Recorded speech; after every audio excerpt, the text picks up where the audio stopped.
আমরা ঘুরতে এসেছি গঙ্গাসাগরে, আর এখন আমরা আছি নাগ মন্দির বা নাগ সরোবরে। জায়গাটা ভীষণ সুন্দর। এখানে আমরা কাল রাতেও এসেছিলাম, কিন্তু তখন কি হয়েছিল চলো তোমাদের দেখাই। সো ওই দিকটা হচ্ছে এন্ট্রান্স, ওখান দিয়ে কালকে আমরা সন্ধ্যাবেলা 6:30 নাগাদ জাস্ট ঢুকেছি।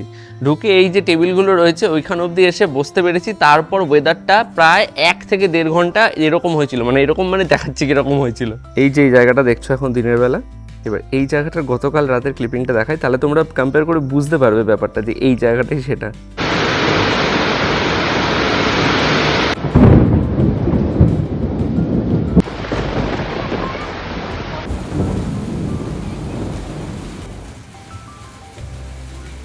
তো ওই যে কাল রাতে আমরা 1.5 ঘন্টা এখানে বসেছিলাম, একটাও লোক ছিল না। শুধু ওই সামনে একজন থাকেন গেটের সামনে, উনিই ছিলেন। বাকি আমরা দুজন ওই ঝমঝমে বৃষ্টির মধ্যে ভয়ানক এক অভিজ্ঞতা, মানে যেমন বজ্রপাত হচ্ছিল সেরকম বৃষ্টি অতক্ষণ ধরে টানা, বাপরে বাপ, পাশে এরকম একটা ভূত, ভয়ও লাগছিল।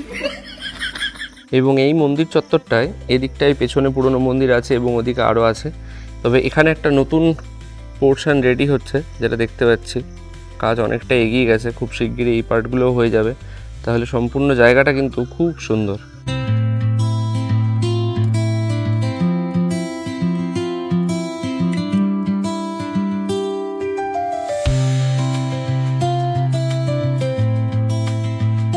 আর এখানে পায়রাগুলো এই দড়িগুলোকে, দড়ি না তার, এগুলোকে দোলনা বানিয়ে নিয়েছে।